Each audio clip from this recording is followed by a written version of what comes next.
그러므로 형제 자매 여러분, 주님께서 오실 때까지 참고 견디십시오. 보십시오. 농부는 이른 비와 늦은 비가 땅에 내리기까지 오래 참으며 땅의 귀한 소출을 기다립니다. 여러분도 참으십시오. 마음을 굳게 하십시오. 주님께서 오실 때가 가깝습니다. 형제 자매 여러분, 심판을 받지 않으려거든 서로 원망하지 마십시오. 보십시오. 심판하실 분께서 이미 문 앞에 서 계십니다. 형제 자매 여러분, 주님의 이름으로 예언한 예언자들을 고난과 인내의 본보기로 삼으십시오. 보십시오. 참고 견딘 사람은 복되다고 우리는 생각합니다. 여러분은 욥이 어떻게 참고 견디었는지를 들었고 또 주님께서 나중에 그에게 어떻게 하셨는지를 알고 있습니다.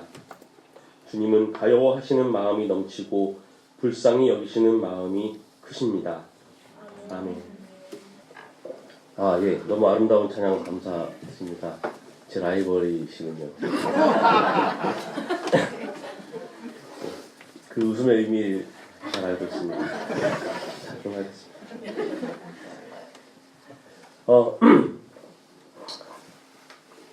혹시 무엇인가를 간절히 혹은 누군가를 간절히 기다려본 경험이 있으시죠? 없으신 분 계십니까? 없을 거라고 생각이 됩니다. 우리는 누구나 무엇인가를 혹은 누군가를 간절히 기다려본 경험이 있습니다. 혹시 지금 무언가를 간절히 기다리고 계시는 분 계십니까? 저는 아침에 일어나면 항상 먼저 창문 밖을 그리고 하늘을 쳐다보곤 합니다. 제가 지난주에도 버릇에 대해서 말씀드렸는데 제가 약간 몇 가지 정해놓은 규칙이 있으면 지키는 강박이 있습니다. 아침에 꼭 하늘을 쳐다봅니다. 오늘은 날씨가 어떤가 확인하기 위해서죠. 특히 최근 들어서는 이제 날씨뿐만 아니라 이제 공기의 질까지도 확인하기 위해서 창밖을 열어봅니다. 쳐다봅니다. 하늘을 보고 뿌연가 안 뿌연가, 비가 오나 흐린가 맑은가. 물론 일기예보 어플리케이션이나 미세먼지 어플리케이션을 통해서도 확인할 수 있지만 아직은 저는 감수성이 아날로그 감수성이기 때문에 어플리케이션보다는 직접 눈으로 확인하는 것을 좋아합니다. 아무래도 이제 또 아이를 키우다 보니 하루의 날씨와 공기 상태에 민감할 수밖에 없고요.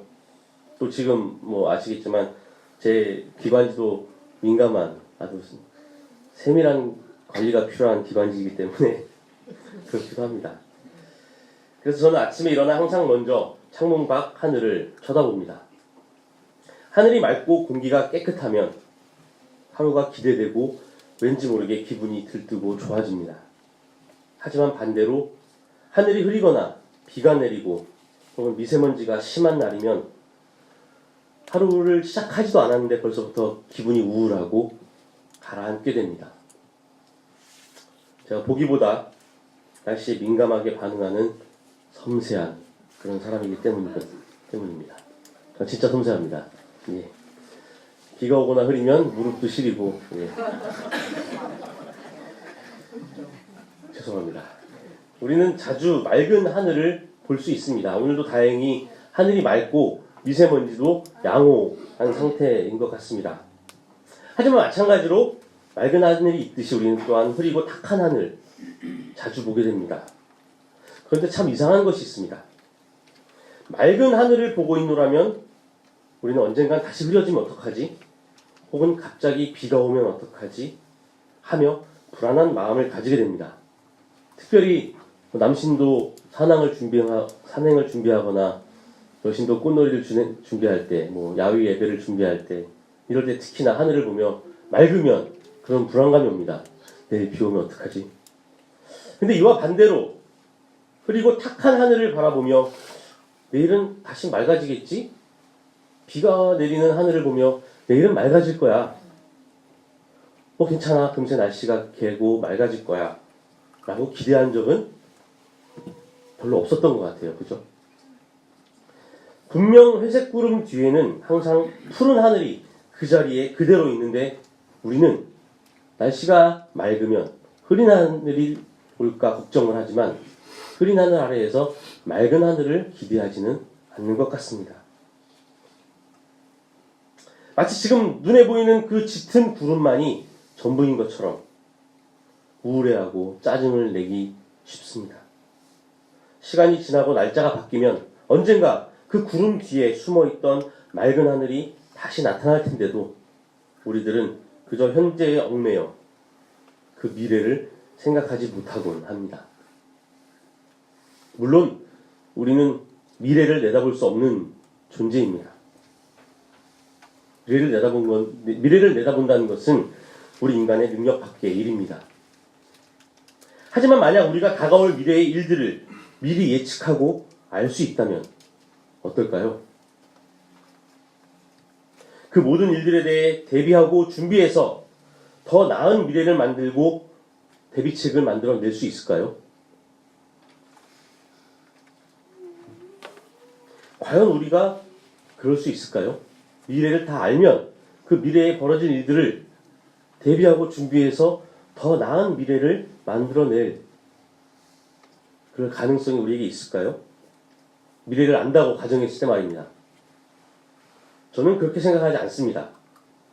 비록 우리가 다가올 미래의 모든 일들을 미리 내다볼 수 있고 또 알 수 있다고 하더라도 우리는 지금 이 순간, 이 찰나를 살아가고 있는 것조차 버겁고 힘겨워하는 불완전한 존재일 뿐이기 때문입니다. 우리는 그러한 시간에 매여 있는 인간입니다.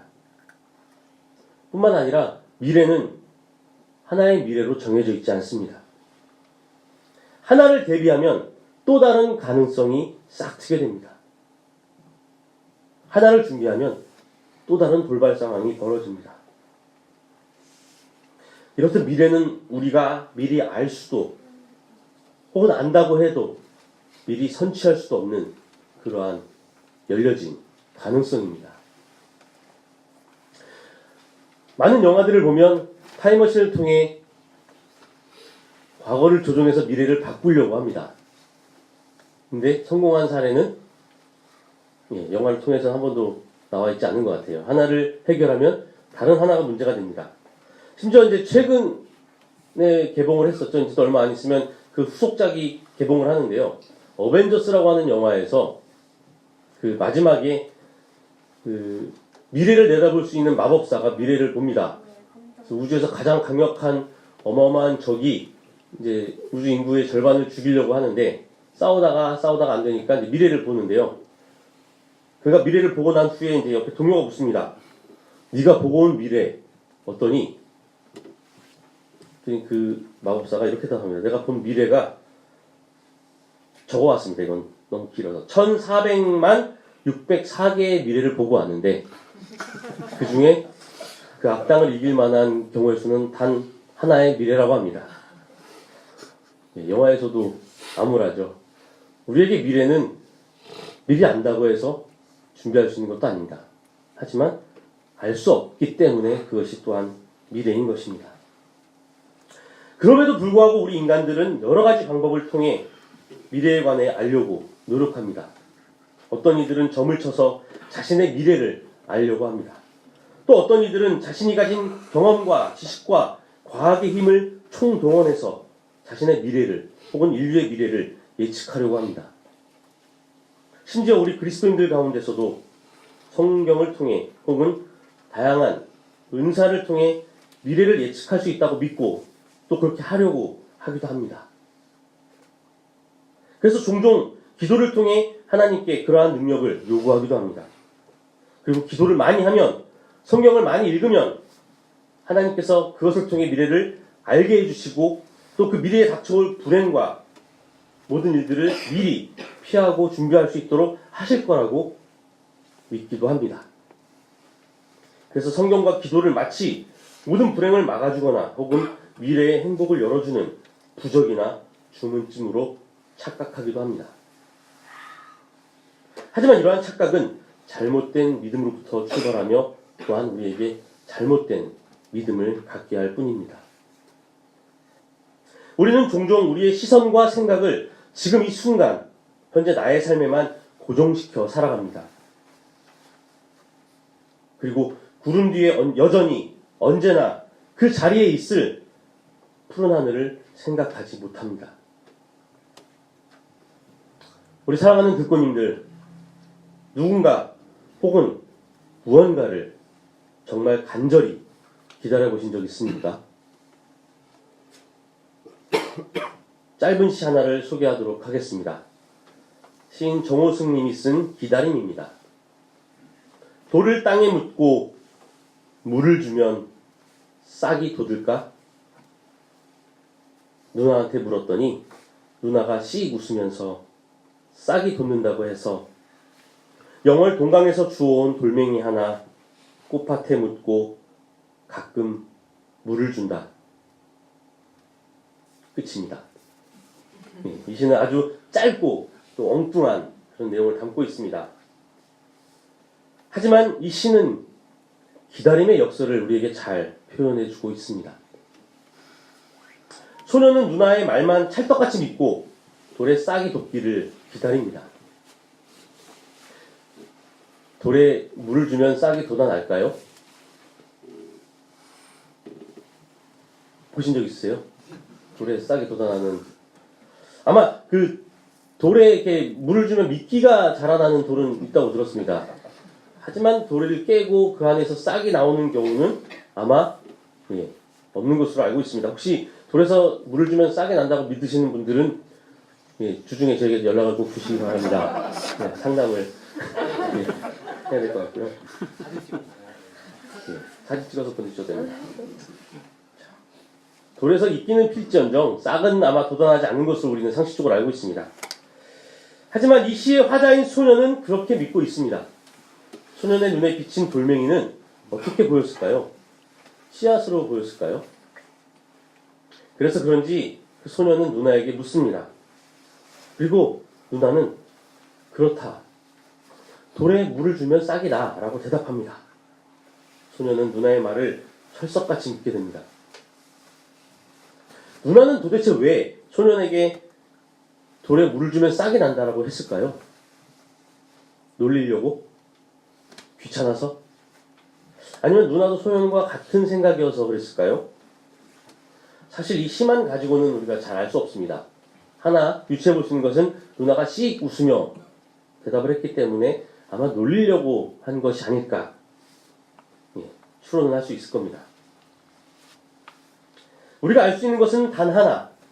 소년이 누나의 말을 믿고 돌에 싹이 돋아나도록 꽃밭에 묻어 물을 준다는 그 사실입니다. 자주는 아닙니다. 가끔입니다. 이 시의 제목에서 알 수 있듯이 소년의 기다림은 그의 믿음에서 비롯됩니다. 그리고 그 믿음은 소년으로 하여금 돌의 꽃밭에 묻고 가끔이지만 물을 주게 합니다. 이 시가 표현하고 있는 소년의 기다림은 엉뚱하면서도 왠지 모르게 유쾌하죠. 읽는 이로 하여금 행복한 웃음을 짓게 만듭니다. 하지만 이 소년의 미래는 어떨까요? 이 시가 표현하는 것처럼 유쾌하고 행복하기만 할까요? 이 소년의 지금 이 기다림이 여러분은 행복하게 느껴지시나요?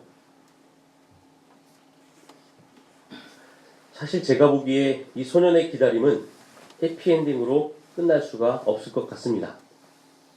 왜일까요?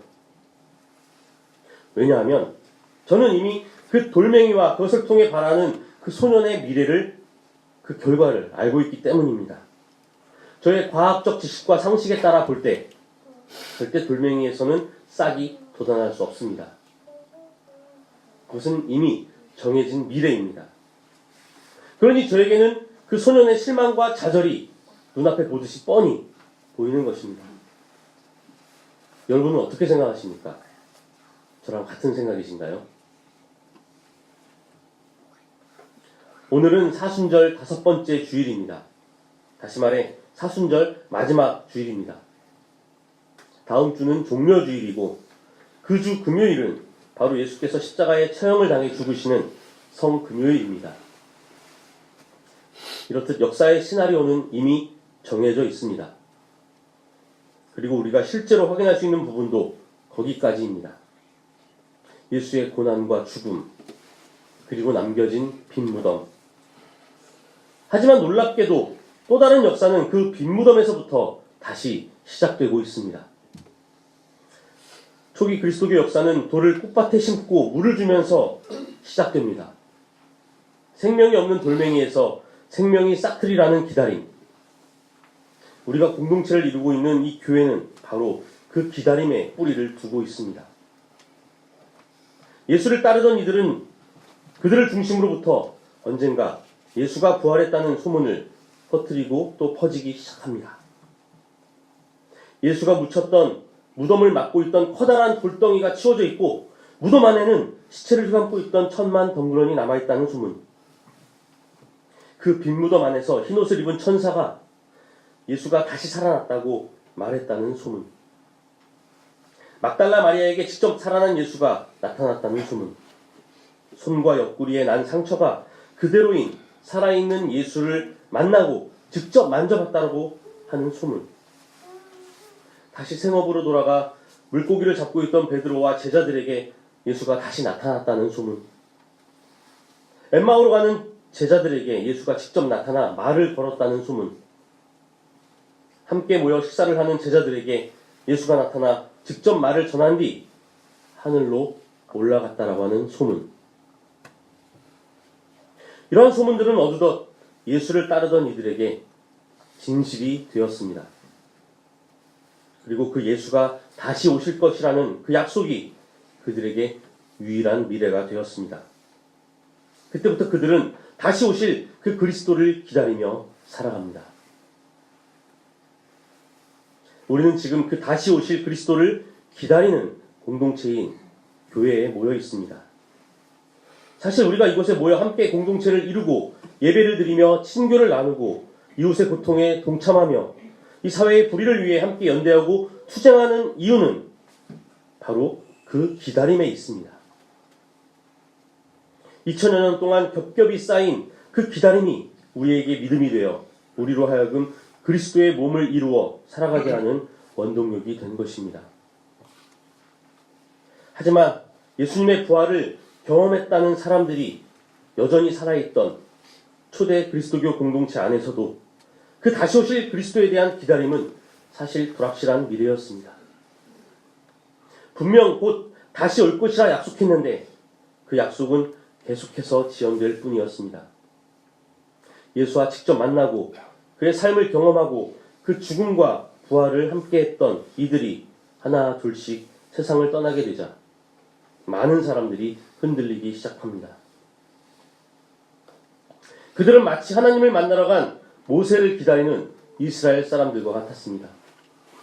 마음이 초조해지고 당장 눈앞에 확증될 만한 것이 필요했습니다. 모세를 기다리다가 지친 이스라엘은 자신들을 애굽에서 이끌어낸 신을 찾다가 결국 자신들의 몸에 걸친 금부치로 스스로의 신을 만들었듯이 말입니다. 결국 공동체는 다시 예수를 만나기 그 이전의 가치를 따르게 됩니다. 공동체 안에 부자와 가난한 자가 확연히 드러나고 구별되기 시작합니다. 불확실함 가운데 확실성을 얻기 위해 공동체의 조화와 사랑보다는 보여지는 은사와 결과에 집중하게 됩니다. 살아있던 하나님의 말씀은 어느 순간 사변적인 관념의 화석이 되고 맙니다. 사회의 경제적 지위에 따라 서로를 차별하고 각자의 기준에 따라 서로를 정죄하기 시작합니다. 교만해져서 서로를 가르치려 듭니다. 하늘의 지혜와 평화보다는 땅의 법칙과 욕망을 추구하기 시작합니다. 더 이상 그리스도 안에서 누리는 자유가 아닌 자신이 창조한 그 테두리 안에서의 자유를 누리려고 발버둥을 치고 있습니다. 이것이 바로 예수께서 돌아가신 이후 초대 교회 공동체의 모습이었습니다. 이러한 점차 본래의 모습을 잃어가는 초대교회 공동체에게 사도 야고보는 오늘 이렇게 권면하고 있습니다. 그러므로 형제 자매 여러분, 주님께서 오실 때까지 참고 견디십시오. 그는 참고 견디는 기다림을 이야기하고 있습니다. 하지만 그것은 단순히 수동적이며 소극적인 기다림은 아닙니다. 보십시오. 농부는 이른 비와 늦은 비가 땅에 내리기까지 오래 참으며 땅의 귀한 소출을 기다립니다. 사도 야고보가 말하는 기다림, 참고 견딤은 단순히 외부로부터 오는 고난과 핍박에 대해 그저 참고 버티는 것을 의미하지 않습니다.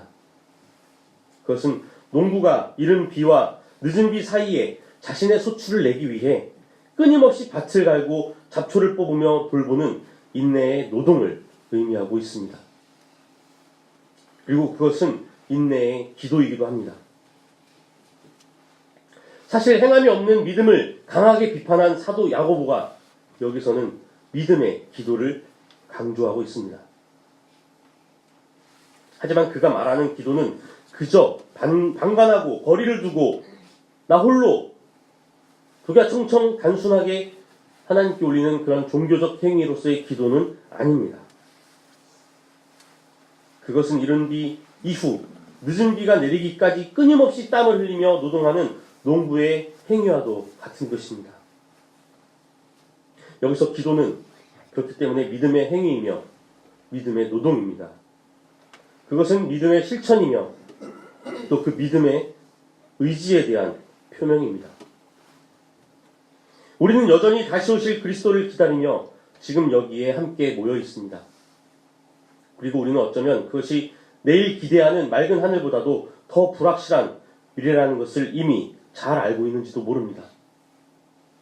그래서 어쩌면 우리는 모두 돌멩이에 가끔 물을 주기 위해 이곳에 모였는지도 모릅니다.